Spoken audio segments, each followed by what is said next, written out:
Hagerstown, au Maryland, est situé à environ 100 km de Baltimore. C'est une petite ville américaine typique. C'est aussi un endroit rêvé pour élever des enfants. Les gens ne ressentent pas le besoin de verrouiller leurs portes. Du moins, la plupart du temps. Le jour de la Saint-Valentin 1995, les jumeaux de Deborah et Tim Massey rentrèrent de l'école et trouvèrent la porte verrouillée. Ce n'était pas normal. Deborah était toujours à la maison pour accueillir ses garçons de 8 ans. Ils se rendirent au garage derrière la maison, d'où leur père dirigeait une entreprise de remorquage. Ce dernier était introuvable. Ils demandèrent à Daryl Moser, son employé, s'il avait vu leur mère. Celui-ci répondit par la négative, accompagna les enfants jusqu'à la maison et frappa à la porte, mais n'eut pas de réponse. Deborah? Il remarqua alors que le carreau d'une fenêtre avait été brisé. Let's go on over to Grandma's house.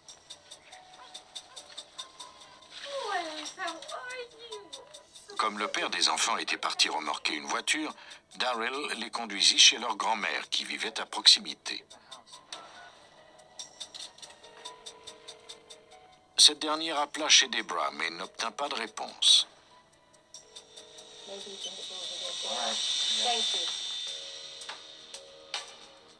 Daryl avait l'intuition que quelque chose ne tournait pas rond. Il retourna à la maison et y entra. Deborah Massey gisait par terre dans le salon. Elle ne respirait plus. Daryl alerta immédiatement la police.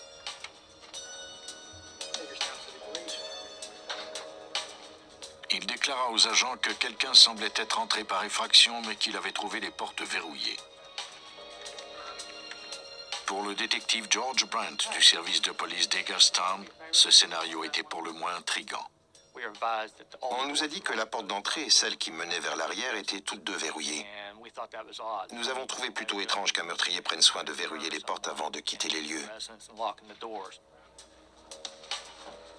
Deborah Massey laissait toujours les portes déverrouillées pour que ses enfants puissent entrer au retour de l'école.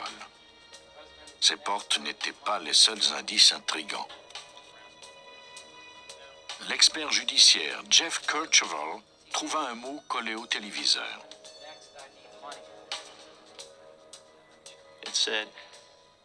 On pouvait y dire « Ton mari sera le prochain, j'ai besoin d'argent ». Le meurtrier avait laissé un mot à l'intention de la personne qu'il venait de tuer. Il aurait été plus logique qu'il laisse un mot au mari, ou qu'il mentionne son nom comme « Tim, t'es le prochain sur ma liste, j'ai besoin d'argent ».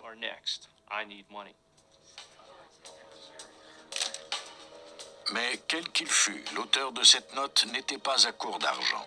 Il avait saccagé la maison, mais laissé les bijoux de la victime et même de l'argent liquide. Ce cambriolage bâclé ressemblait davantage à un homicide mal maquillé.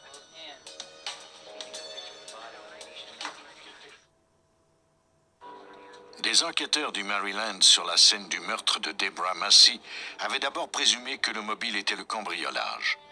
Mais lors de l'examen des lieux, ils constatèrent qu'aucun bien précieux n'avait été volé. Ils recueillirent des échantillons de fibres, des fragments de verre du carreau, ainsi qu'un mégot de cigarette trouvé dans une poubelle. La victime ne fumait pas. Il n'y avait aucun cendrier, ni allumette ou cigarette dans la maison. Ce mégot provenait donc vraisemblablement du meurtrier. Deborah Massey avait demandé le divorce depuis peu. Elle vivait dans cette maison avec ses 2 enfants. Au dire de tous, c'était une mère dévouée et une femme active.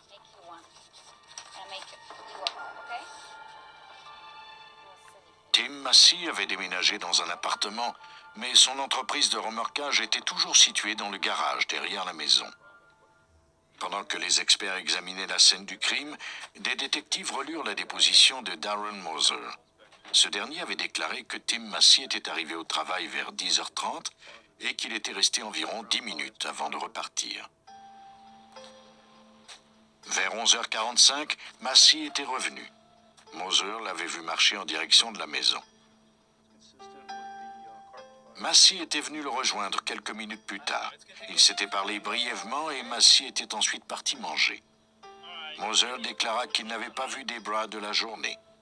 Un examen des lieux permit aux enquêteurs de constater qu'il fallait passer par le garage pour atteindre la porte arrière de la maison.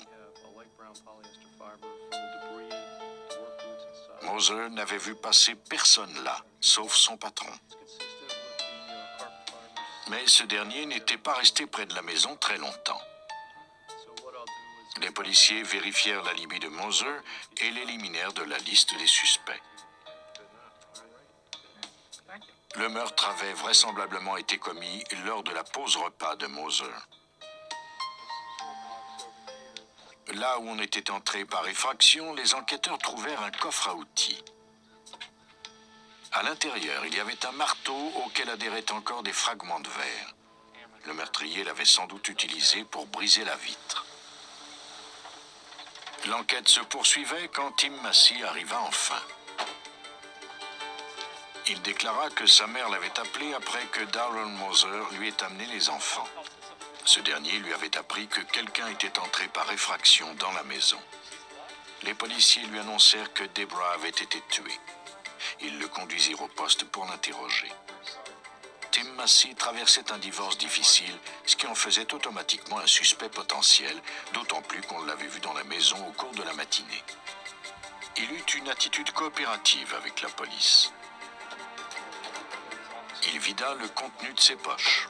Il avait entre autres quelques stylos. Il donna ses vêtements pour qu'on puisse les faire analyser. C'était la procédure habituelle pour l'éliminer de la liste des suspects. Tim Massey reconnut que sa relation de couple était difficile.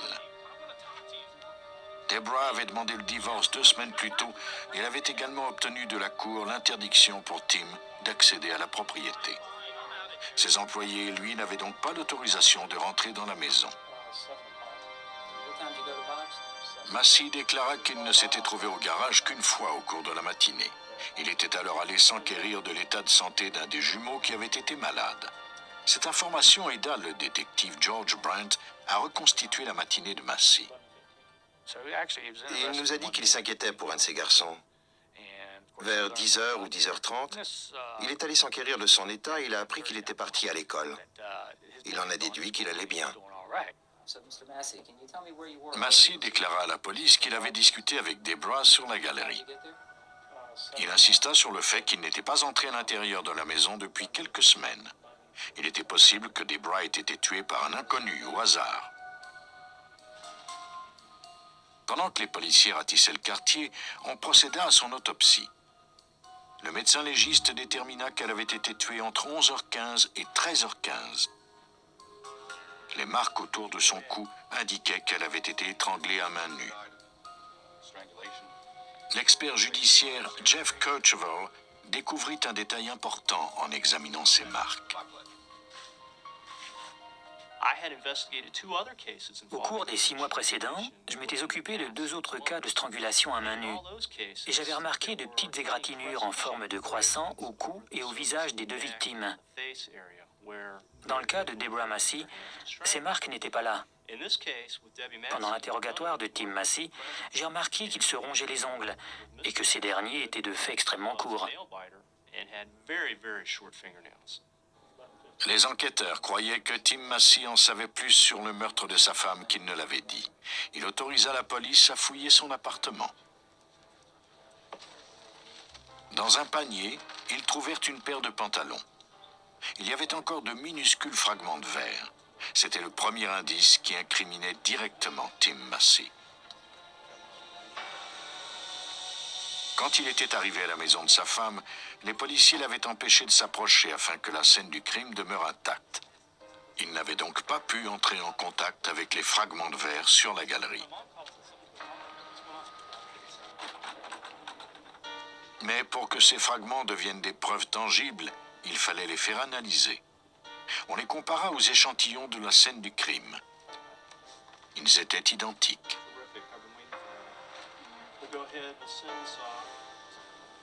Au laboratoire, on analysa également l'encre des stylos que Massey avait déposée lors de son interrogatoire. Quand un manufacturier fabrique une nouvelle encre, il en envoie un échantillon au service secret. Au moment de cette enquête, notre banque d'échantillons était composée de 7000 différentes sortes d'encre. aucun de ces échantillons n'était de la même composition que l'encre utilisée pour écrire la note. Cela signifiait qu'il s'agissait d'une encre générique.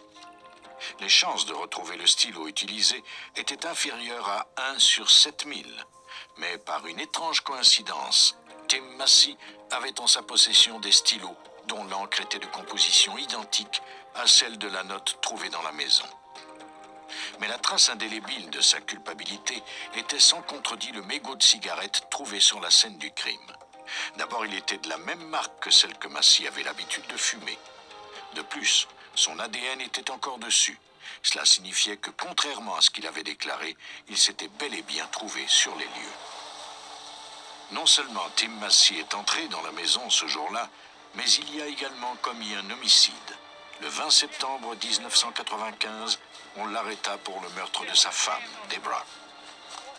Les policiers ont découvert que Massey fréquentait une autre femme. En divorçant, Deborah aurait obtenu la moitié de ses biens, notamment une partie de son entreprise de remorquage qu'il avait montée de ses propres mains. Cela signifiait qu'il devrait vendre son entreprise et recommencer à nouveau. Massey a alors mis un autre plan au point. La porte n'étant pas verrouillée, il est entré dans la maison de sa femme entre midi et 13 heures et il l'a étranglée. Ensuite, il a rédigé le mot et il a maquillé la scène en cambriolage. Comme il savait que ses enfants devaient rentrer de l'école et qu'il ne voulait pas qu'ils voient le corps de leur mère, il a verrouillé la porte en quittant les lieux. Ensuite, il a brisé la vitre pour simuler une entrée par effraction. D'autres portes verrouillées attendaient Tim Massey. Il fut condamné à 30 ans de prison pour meurtre au second degré. Tim Massey a tenté de maquiller son crime en laissant une série de faux indices. Certains meurtriers préfèrent effacer toutes les pistes de la scène du crime. Mais ils laissent toujours des indices malgré eux, et ce n'est qu'une question de temps avant que la police ne les retrouve. Le petit comté de Pinellas se trouve sur une péninsule située sur le flanc ouest de la Floride. C'est dans ce comté que se trouve la ville de Clearwater. On y vit principalement de pêche et de tourisme. Elle deviendrait bientôt le théâtre d'une série de meurtres crapuleux. Le 20 octobre 1995, un livreur découvrit le corps nu d'une femme près d'un parc industriel. Des policiers furent dépêchés sur la scène et se mirent à la recherche d'indices, mais il y en avait peu. La victime était complètement nue et ne portait aucun bijou. Certaines marques à ses chevilles et à ses poignets indiquaient qu'elle avait été ligotée, mais on ne trouva pas de corde. Elle avait été battue, mais ne semblait pas avoir été violée. Comme il n'y avait pas d'empreinte de pas et que la végétation autour d'elle était intacte, on pouvait présumer qu'elle avait été tuée à un autre endroit et que son corps avait été caché là. Il y avait une empreinte de pneu près du corps, mais rien ne prouvait que c'était celle du véhicule du meurtrier. On en fit un moulage pour analyse ultérieure.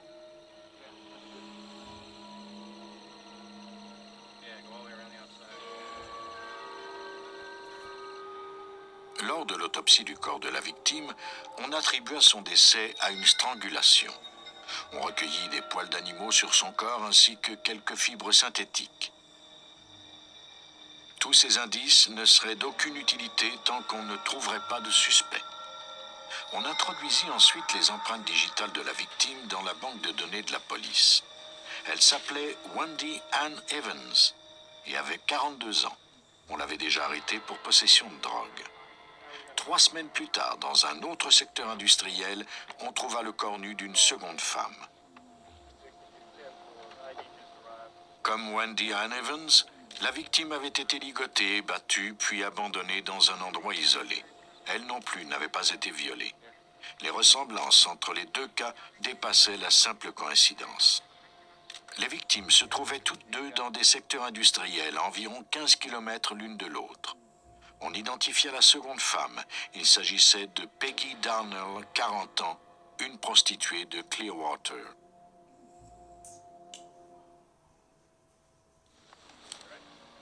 En Floride, des enquêteurs croyaient qu'un même individu était l'auteur des meurtres de Wendy Ann Evans et de Peggy Darnell. De plus, il était possible que ce ne fût pas ses premières victimes. 15 mois plus tôt, on avait retrouvé le corps de Ladonna Steller, une autre prostituée. Le sergent Mike Ring participait à cette enquête. Les 3 victimes étaient des femmes de race blanche. Elles ont toutes été trouvées nues. Il n'y avait aucun vêtement ni bijoux, et la cause de leur mort, du moins celle de Stellar et Evans, c'était la strangulation. Elles avaient également été battues.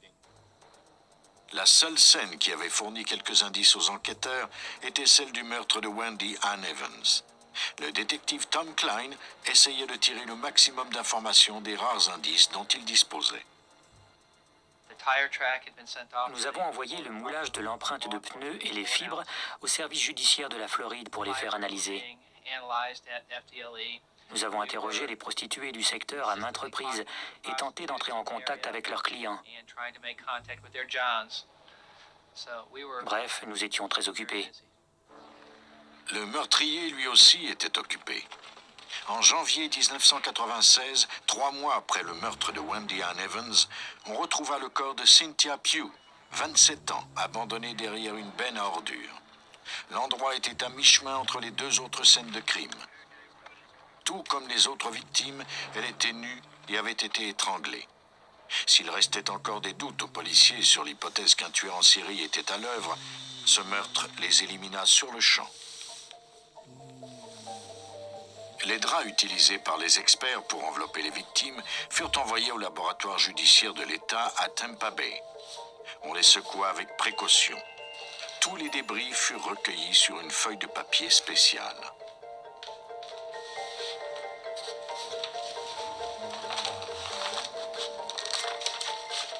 Le micro-analyste Jerry Cirino se mit à la recherche de micro-indices parmi les débris. Nous examinons les débris avec un stéréoscope. C'est un procédé long et harassant. Le dur travail porta cependant fruit. Parmi les débris recueillis sur le corps de Wendy Ann Evans, Cirino trouva 4 fibres provenant d'un tapis rose. Elles étaient identiques à certaines fibres trouvées sur Cynthia Pugh. On trouva également d'autres poils d'animaux. Sur le corps de Cynthia, on avait aussi trouvé un minuscule fragment de papier provenant d'une cigarette à bout-filtre. Ces micro-indices prouvaient que les 3 victimes avaient été tuées par un seul et même meurtrier. Malheureusement, cela ne permettait pas aux autorités policières de savoir qui c'était. Ils pouvaient continuer de tuer à loisir. Les enquêteurs formèrent une escouade spéciale pour mettre les victimes potentielles en garde et pour surveiller le secteur où les prostituées recrutaient leurs clients. Pendant ce temps, dans un autre département du service judiciaire de l'État de Floride, l'analyste en chef Oral Woods étudiait l'empreinte de pneus laissée sur la scène du crime de Wendy Ann Evans. Je cherchais un type de pneu qui aurait des marques semblables à celles qu'on voyait sur les empreintes. Une fois que je l'ai trouvé dans mon catalogue, j'ai pu établir que les empreintes avaient été laissées par des pneus radio Firestone ATX. Après vérification auprès du manufacturier, on apprit qu'ils étaient principalement utilisés sur des petites camionnettes, mais qu'on en vendait peu. On en avait même cessé la fabrication 3 ans plus tôt.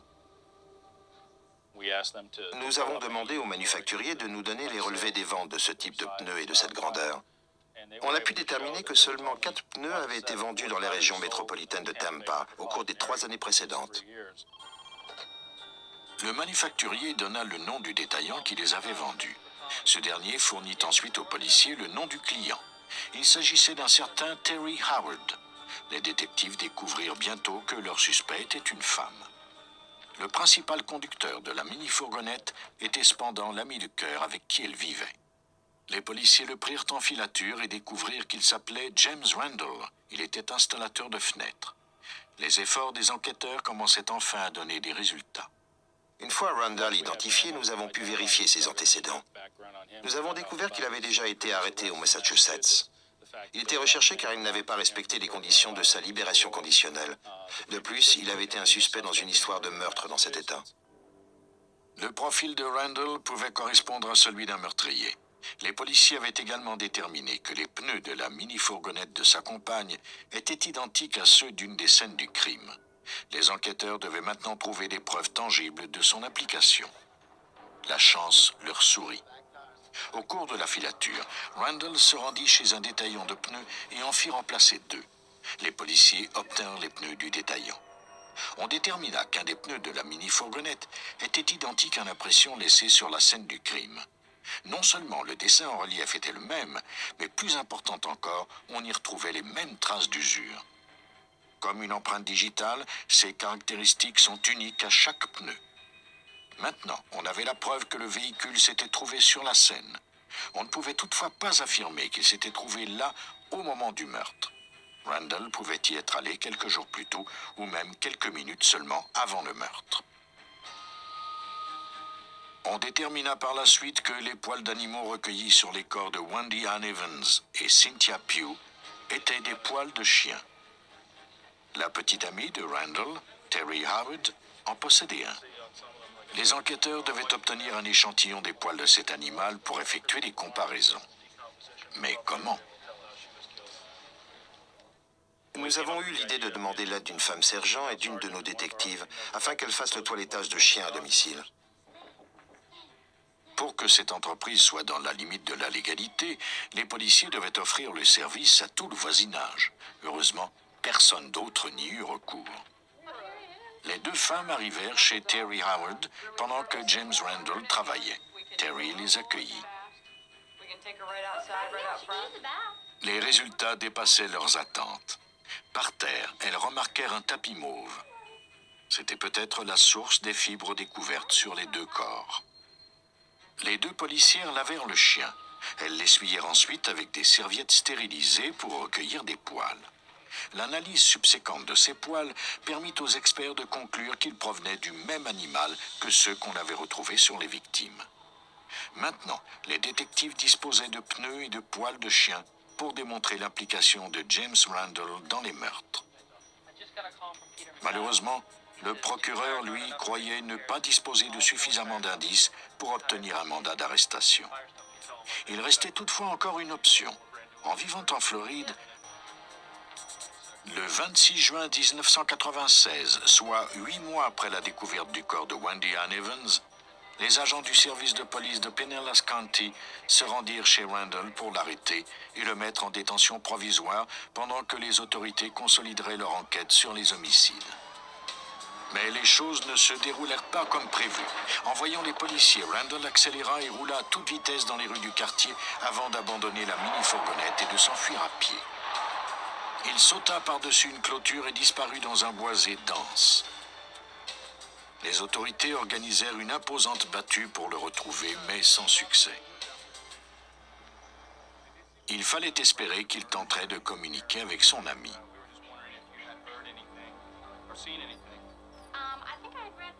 Les agents se rendirent ensuite chez Terry Howard pour tenter de découvrir ce qu'elle savait des crimes.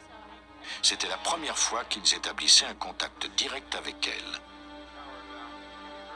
Quand elle apprit les antécédents de Randall et sut qu'il était suspect, elle accepta immédiatement de coopérer avec la police. Son chien aussi. Les policiers avaient remarqué que le chien de Terry Howard n'arrêtait pas de s'étouffer et de cracher des bouts de papier. Nous avons par la suite découvert qu'il avait la mauvaise habitude de manger les mégots de cigarettes qu'il trouvait dans les cendriers. Les enquêteurs avaient trouvé un fragment de papier de cigarette sur le corps de Cynthia Pugh. Terry fumait. Elle consentit à donner un échantillon de sang pour qu'on puisse comparer son code d'ADN à celui du papier de cigarette trouvé sur la scène du crime.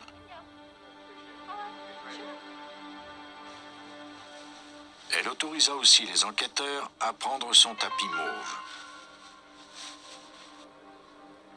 En analysant le tapis, les experts constatèrent qu'il était constitué de plusieurs sortes de fibres. Jerry Cirino disposait maintenant du tapis entier et son analyse pourrait être beaucoup plus complète. Il le compara aux fibres recueillies sur les corps de Pugh et d'Evans.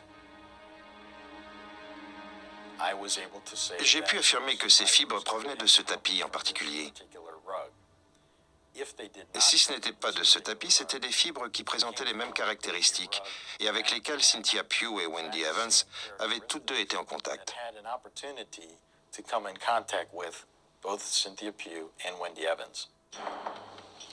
Dans le langage de la criminalistique, c'était comme affirmer qu'il s'agissait du tapis en question. Ce furent toutefois les analyses génétiques qui firent toute la différence. Elles prouvaient hors de tout doute qu'il y avait un lien entre Cynthia Pugh et la maison où vivait Terry Howard et le suspect, James Randall. Ce dernier rentra chez lui 4 jours après sa fuite. Quand il aperçut des détectives, il s'échappa de nouveau. Mais cette fois, il fut rapidement rattrapé. James Randall profitait de l'absence de Terry Howard pour emmener des prostituées chez lui et les tuer. Mais il était prudent. Mis à part le fragment de papier, il n'a jamais laissé de fluide biologique sur ses victimes. Heureusement, cela n'a pas empêché son arrestation. En avril 1997, sur la base des preuves accumulées contre lui, James Randall fut jugé coupable du meurtre au second degré de Wendy Ann Evans et Cynthia Pugh. Il a été condamné à 2 peines d'emprisonnement à vie. Certains meurtriers cherchent des endroits isolés, certains faussent la donne en maquillant la scène, d'autres encore déploient tous leurs efforts pour effacer les traces de leur passage. Mais peu importe, si un individu a commis un crime, les experts en criminalistique finiront un jour par trouver des traces de sa présence.